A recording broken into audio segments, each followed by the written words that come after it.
السلام علیکم دوستو، آج جب میں نے انٹرنیٹ میں پڑھا کہ مسلمانوں کے خاتمے کے لیے یہودیوں نے کیا کیا تو میرے تو ہوش ہی اڑ گئے۔ پھر میں نے مفتی سلمان اظہری صاحب کا ویڈیو دیکھا۔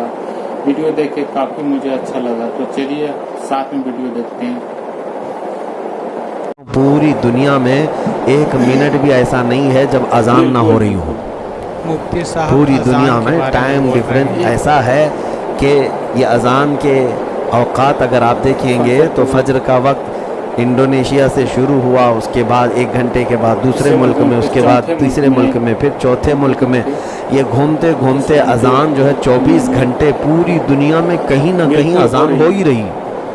اللہ نے نظام ہی پوری کائنات کا ایسا بنایا ہے کہ فجر ہمارے یہاں ہے تو کسی کے یہاں ظہر ہے۔ ابھی آج ہمارے یہاں فجر ہے، ابھی باہر ملک میں یو کے سے ہمارے ساتھی کہہ رہے تھے کہ ابھی ہم تراویح پڑھ کر کے بیٹھے ہیں، ان کے ہاں تراویح ہو رہی ہے، کسی کے ہاں ابھی افطار ہو رہی ہے، لیکن اذان کی آواز گونج رہی ہے ہر جگہ۔ ابھی میرے عزیزو، یہ اذان کی ابتدا پہلی ہجری میں ہوئی۔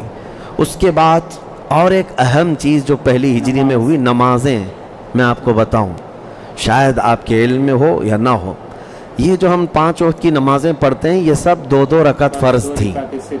فجر کی 2 رکعت، ظہر کی 2 رکعت، عصر کی 2 رکعت، مغرب کی 3 ہی تھی، عشاء کی بھی 2 رکعت فرض تھی۔ 2 رکعت ہی فرض تھی پہلے ابتدائے اسلام میں۔ ہجرت کے پہلے سال نمازوں میں اضافہ ہو گیا، تو ظہر، عصر اور عشاء میں 2 کی بجائے 4 کر دیا گیا۔ اب یہ فرض نمازیں صبح قیامت تک 4 ہی رہیں گی، لیکن جو اصل فرض تھی 2 اس کو سفر میں رکھ دیا گیا کہ جب بندہ سفر کرے گا تو وہ 2 پہ عمل کرے گا، اور جب گھر پر رہے گا تو یہی شریعت میں جو 4 ہے وہ 4 پر ہی عمل کرے گا۔ تو نمازوں کی رکعتوں کا اضافہ یہ بھی پہلی ہجری میں ہوا۔ یہ اہم واقعات میں آپ کو بتا رہا ہوں۔ اور اس کے بعد پھر یہ پہلی ہجری میں جو اور اہم واقعات پیش آئے تھے، ایک بڑا واقعہ یعنی نبی پاک صلی اللہ تعالیٰ علیہ وسلم کی ہجرت کے بعد منافقین کی طرف سے چھوڑا ہوا شوشہ تھا۔ کیا ہوا؟ 3 عظیم جانثار صحابہ حضور کے، ان کا ایک کے بعد دیگرے انتقال ہو گیا مدینہ میں۔ ایک حضرت کلثوم بن ہدم، یہ وہ صحابی ہیں جن کے گھر میں سب سے پہلے حضور مدینہ میں اترے تھے، مسجد قباء جن کی زمین پر بنی ہے۔ وہاں تو حضور 24 دن تک تھے نا، میں نے سیرت میں بتایا۔ اس کے بعد حضور مدینہ میں انٹر ہوئے، پھر ابو ایوب انصاری کے مکان میں رہے۔ پہلے کلثوم بن ہدم رضی اللہ تعالیٰ عنہ کے گھر اترے تھے، اور انہی کی جگہ پر یہ مسجد قباء بنی ہے، تو ان کا پہلی ہجری میں انتقال ہوا۔ دوسرے حضرت اسعد بن زرارہ، یہ انصار قبیلے کے بہت عظیم آدمی تھے، اور ایک صحابی، 3 جو ہے جانثار تھے اور بڑے پلر مانے جاتے تھے اسلام کی ابتدا کے۔ ان تینوں کا انتقال ہوا تو منافقین نے ایسی باتیں پہنائی، کہا کہ اگر محمد صلی اللہ علیہ وسلم اللہ کے نبی ہوتے تو ان کے عزیزوں کا ایسا تھوڑی نہ انتقال ہوتا اور ان کو اتنے بڑے صدمے تھوڑی نہ ملتے۔ ایسی باتیں ہونے لگ گئی، تو حضور پاک صلی اللہ تعالیٰ علیہ وسلم تک ایک بات آئی، تو عین اسی کے دوسرے مہینے کافروں کے بھی 2 بڑے گرو گھنٹال مر کر ختم ہو گئے۔ ایک عاص بن وائل سہمی، یہ بڑا گستاخ تھا، لیکن تھا حضرت عمر بن عاص کا، حضرت عمر بن عاص جو ہے ان کا باپ وہی عاص بن وائل، وہ مر گیا۔ دوسرا جو بہت بڑا شریر آدمی تھا، جس کی مذمت میں قرآن میں 10 برائیاں آئی ہیں، جس کی، ولید بن مغیرہ۔ ولید بن مغیرہ یہ حضور پاک صلی اللہ علیہ وسلم کی گستاخی کرتا رہا، اور اسی کے بارے میں قرآن نے کہا کہ زنا سے پیدا ہوا ہے۔ جب اس کے حق میں یہ آیتیں نازل، 10 برائیاں سورہ قلم میں آئی ہیں اس کے خلاف، کہ حد سے بڑھنے والا ہے، اس کی ایسی خرابیاں اللہ نے گنائیں۔ اس نے 9 خرابیاں تو محسوس کر لیا کہ ہیں میرے اندر، لیکن قرآن نے کہا نا کہ زنا سے پیدا ہوا، تو وہ اپنی ماں کو جا کر کے گرا دیا اور سینے پر چڑھ کر بیٹھ گیا، کہاں بتا میں کس کا بیٹا ہوں۔ اس کی ماں ڈر گئی ولید بن مغیرہ کی، اور اس کے بعد پھر اس سے کہا کہ اگر تو صحیح باپ کا ہوتا تو اپنی ماں کے سینے پہ تھوڑی بیٹھتا۔ ہاں، مجھ سے ایک بار خطا ہوئی تھی کہ جنگل میں ایک چرواہے سے میں نے زنا کیا تھا، اسی سے تو پیدا ہوا۔ قرآن نے سچ کہا تھا، اور اللہ تبارک و تعالیٰ نے بیان فرمایا۔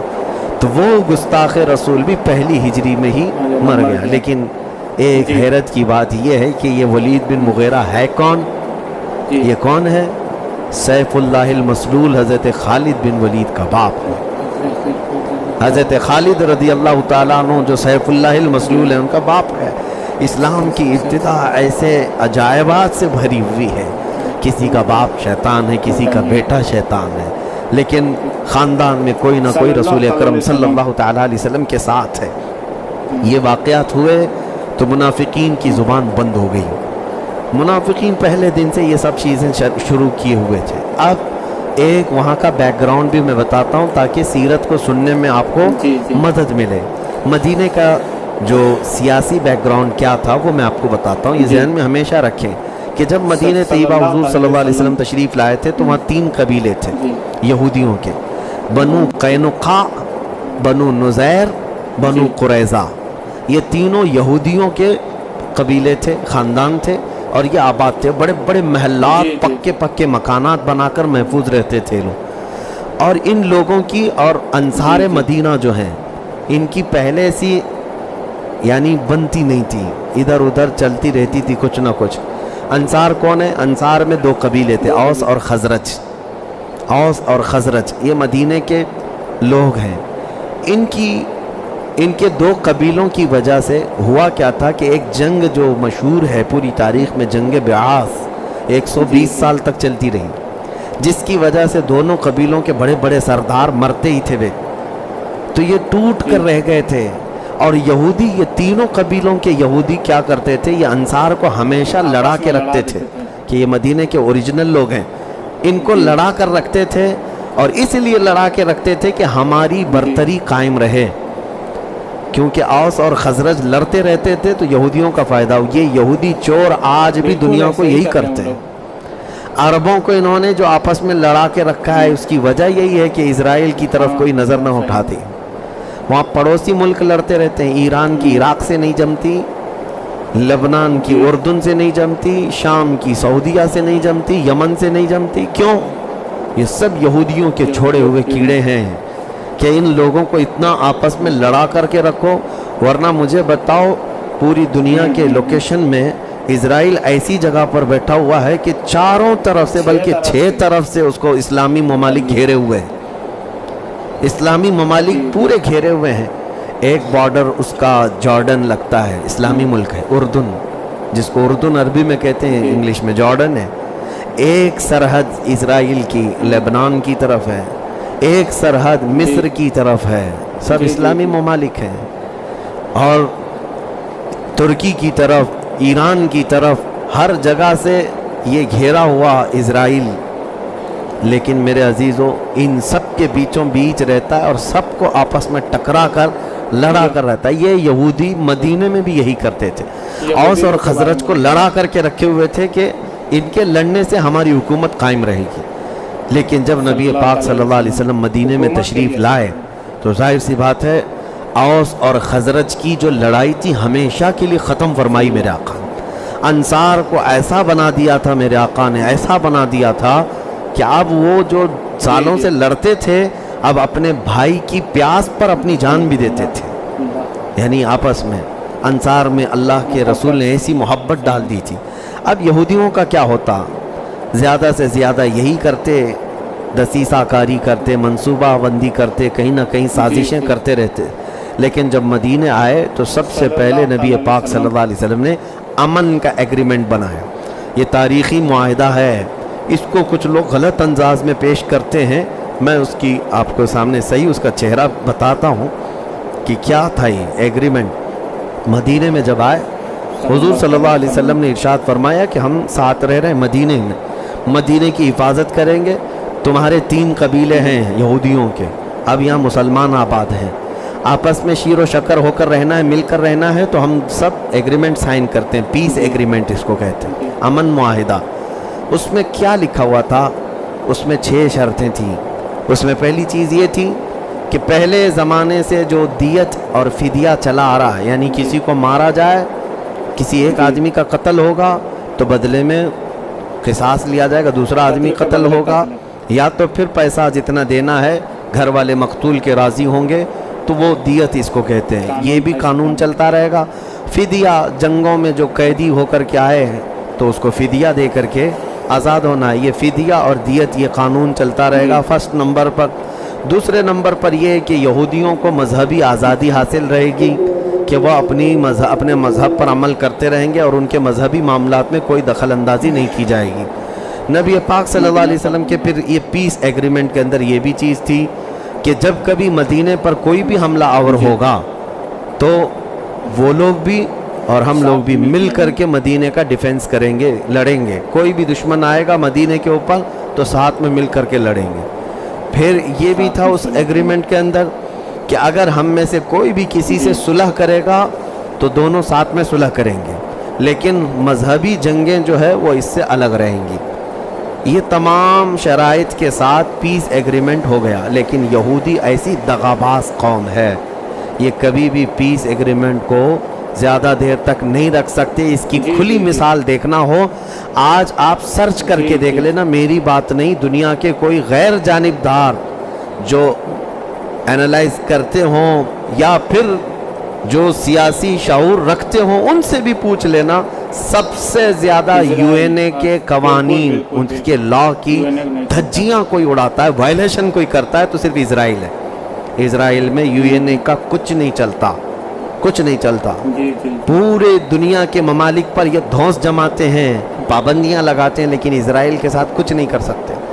اسرائیل پر کتنی مرتبہ یو این اے نے پابندیاں لگائی کہ فلسطین میں نئی بستیاں نہیں بناؤ گے. مسجد اقصی کا جو انتظامی معاملہ ہے وہ یو این اے کے اعتبار سے بہت پہلے ہی یہ ڈکلیئر ہو چکا تھا کہ یہودی اس کے اندر اپنی عبادت کے طور پر نہیں جائیں گے. بہت ساری چیزیں, ہر چیز کا وائلیشن ہوتا رہا. فلسطین کو پورا کھا گئے, سوائے غزہ پٹی کے اب کچھ نہیں باقی رہا, سب کچھ ختم کر دیا. تو سب سے زیادہ ایگریمنٹ کو توڑنے والی قوم اس دنیا میں کوئی ہے تو وہ یہودی ہیں. یہودی مدینے میں بھی حضور صلی اللہ تعالیٰ علیہ وسلم کے ساتھ ایگریمنٹ تو کیا, لیکن اس کے بعد یہ وائلیشن کیسے کیے اس کو میں آگے کی جنگوں میں بتاتا ہوں. لے صلی اللہ تعالیٰ علیہ وسلم کی لخت جگر سیدہ کائنات فاطمۃ الزہرا رضی اللہ تعالیٰ عنہا کی شادی مبارک بھی پہلی ہجری میں ہوئی تھی. یہ شادی بھی اس طور پر کہ نبی پاک صلی اللہ تعالیٰ علیہ وسلم کی یہ عزیز ترین چہیتی بیٹی جو ہجرت کر کے آئیں مکہ سے مدینے میں, اس وقت حضرت ابو بکر صدیق, حضرت عمر فاروق رضی اللہ تعالیٰ, بڑے بڑے اجلہ صحابہ, ان کی خواہشیں تھی کہ نکاح کا پیغام بھیجا جائے, لیکن کوئی نبی پاک صلی اللہ تعالیٰ علیہ وسلم کے پاس اس چیز کو رکھ نہیں پاتے. مولا کائنات حیدر کرار علی مرتضیٰ رضی اللہ تعالیٰ عنہ کی خواہش تھی, انہوں نے کسی کو قاصد بنا کر کے بھیجا پیغام نکاح کے لیے. نبی پاک صلی اللہ تعالیٰ علیہ وسلم نے بلایا اور فرمایا اللہ کی بھی یہی مرضی ہے, اللہ کی بھی یہی مرضی ہے. اور اس کے بعد اس ٹاپک کو کسی اور وقت میں کہ ان کی شادی کی جو تفصیلات ہیں وہ کس طرح سے ہوئی. یہ پہلی ہجری میں نکاح ہوا. اور اس کے بعد ہجرت کے بعد ایک اور اہم چیز, ہجرت کرنے کے بعد سب سے پہلا لڑکا جو پیدا ہوا مدینے میں وہ حضرت عبداللہ بن زبیر ہیں, یعنی حضرت اسماء کے بیٹے. اسماء کون ہیں؟ حضرت عائشہ کی بڑی بہن, حضرت ابو بکر صدیق کی بیٹی. یہ ہجرت کر کے آئیں حضرت اسماء, اور حضرت زبیر بن عوام یا عشرہ مبشرہ میں سے ہیں. ان کے ساتھ نکاح تھا کس کا؟ حضرت اسماء کا. اور حضرت زبیر کون ہیں؟ حضور صلی اللہ علیہ وسلم کی سگی پھوپھی کے بھی بیٹے ہیں, عشرہ مبشرہ میں سے ہیں, 10 جنتی صحابہ میں سے. تو حضرت زبیر اور حضرت اسماء یہ شوہر بیوی تھے. ان سے پہلا بیٹا پیدا ہوا عبداللہ, یہ صحابی رسول ہیں حضرت عبداللہ بن زبیر جو مکہ میں شہید ہوئے تھے حجاج بن یوسف کی جنگ میں, حضرت امام حسین کے کربلا کے بعد. عبداللہ بن زبیر رضی اللہ تعالیٰ عنہ پہلی ہجری میں پیدا ہوئے. یہ میں کیوں بتا رہا ہوں کہ کیوں پیدا ہوئے, پیدا ہونے کی یہ تاریخ, اس کی وجہ یہ ہے کہ یہودیوں نے یہ شوشہ چھوڑا تھا پورے مدینے میں کہ ہم جتنے بھی یہ ہجرت کر کے آئے ہیں مکہ سے بھاگ کر کے مدینے میں آئے ہیں, ایسا ہم نے جادو کیا ہے کہ کسی کی نسل یہاں نہیں بننے والی ہے, کسی کا بچہ نہیں ہونے والا ہے, ان کی سب نسلیں ختم ہو چکی ہیں, ہم ایسا جادو کر کے رکھے ہیں. تو مہاجرین ڈرے ہوئے تھے کیا یہ یہودیوں کا جادو چل گیا کہ ہمارے کسی کے بچے ہی نہیں ہوں گے, نسل ہی نہیں چلے گی. تو سب سے پہلا جو بیٹا حضرت زبیر کے گھر میں پیدا ہوا حضرت اسماء بنت صدیق کے ہاں حضرت عبداللہ, پورے مدینے میں اس بیٹے کی پیدائش کی خوشیاں منائی گئی تھی۔ حضرت عبداللہ کو لے کر حضرت زبیر سب سے پہلے بارگاہ رسالت مآب میں لائے اور کہا یا رسول اللہ آپ کا وعدہ سچا ہے اور یہودیوں کا چہرہ جھوٹا ہے، اللہ نے ہمیں بیٹا عطا کیا۔ حضور نے گود میں لیا اور اپنا لعاب پاک سب سے پہلے نکال کر حضرت عبداللہ بن زبیر کے منہ میں ڈالا۔ ان کے شکم میں سب سے پہلی غذا جانے والی میرے مصطفیٰ کا لعاب پاک ہے۔ یہ ہجرت کے پہلے سال کے واقعات ہیں، اور اس سال میں کچھ جنگیں ہوئی تھیں، یہ بھی بتانا ضروری، کیونکہ کل رات آپ نے جنگ بدر سن لیا تو وہ دوسری ہجری کا ہے، ہجرت کا دوسرا سال تھا، لیکن پہلی ہجری میں چھوٹی چھوٹی جنگیں ہوئی ہیں جن کو سریہ بھی کہتے ہیں۔ میں نے کہا تھا جو حضور نے کسی کو بھیجا تھا خود نہیں گئے اس کو سریہ کہتے ہیں، اور جس میں خود رسول پاک تشریف لے گئے اس کو غزوہ کہتے ہیں۔ تو سب سے پہلا سریہ حضرت حمزہ، امیر حمزہ رضی اللہ تعالیٰ عنہ کو ایک سفید جھنڈا دے کر 30 صحابہ کے ساتھ حضرت امیر حمزہ کو بھیجا حضور پاک صلی اللہ علیہ وسلم۔ یہ گئے تھے سیف البحر، ایک جگہ سمندر کے کنارے، وہاں پہنچے اور ابو جہل 300 لوگوں کو لے کر کے آیا تھا۔ 5 جنگیں میں بتاؤں گا، ہر جنگ میں ڈبل ٹرپل بلکہ اتنے زیادہ کافر آتے تھے، اور یہی بدر تک بھی چلتا رہا، بلکہ کربلا تک بھی چلتا رہا۔ اور لوگوں کو آج بھی تاریخ پتہ نہیں کیوں نہیں سمجھ میں آتی، لوگ اپنی قلت کا رونا روتے ہیں، آج ہم تو مائنورٹی میں ہیں، ہماری تعداد کم ہے۔ پہلے غزوے سے لے کر آخری غزوے تک کی تعداد اگر میں بتاؤں تو تمہارے دماغ سے یہ سب خام خیالی نکل جائے گی کہ تعداد سے کچھ نہیں ہوتا، اللہ کی مدد سے سب کچھ ہوتا ہے۔ حضرت امیر حمزہ گئے، سفید جھنڈا اس وقت علامت تھا، اور جب سیف البحر تک پہنچے اور صفیں لگ گئی تھیں، یہ لڑائی ہونے والی تھی، ایک مجدی نام کا ایک عرب کا بڑا مشہور شخص تھا، وہ درمیان میں آیا اور دونوں کی جنگ ہونے نہیں دیا اور دونوں کو واپس بھیج دیا۔ تو حضرت امیر حمزہ رضی اللہ تعالیٰ عنہ 30 صحابہ کو لے کر واپس آ گئے۔ یہ سریہ حمزہ پہلی ہجری میں ہی ہوا تھا۔ دوسرا حضرت حارثہ رضی اللہ تعالیٰ عنہ، ان کو دے کر حضور صلی اللہ علیہ وسلم نے 80 مہاجرین کو لے کر کے گئے تھے، اور ان کے مقابل میں بھی جو آئے تھے وہ تقریباً 400 کی تعداد میں کفار مکہ آئے، لیکن یہ بھی جنگ ہوئی نہیں۔ یہ رابغ ایک جگہ ہے مکہ مکرمہ سے تھوڑا سا قریب میں، وہاں تک یہ گئے تھے، لیکن وہ بھی جنگ ہلکی پھلکی ہوئی۔ اس کے بعد ایک تیسری اور ایک جنگ ہوئی، چھوٹی سی جنگ، اس میں حضرت مستح رضی اللہ تعالیٰ عنہ یہ امیر قافلہ بنا کر کے بھیجے گئے تھے، تو حضرت سعد ابن ابی وقاص اس میں تھے۔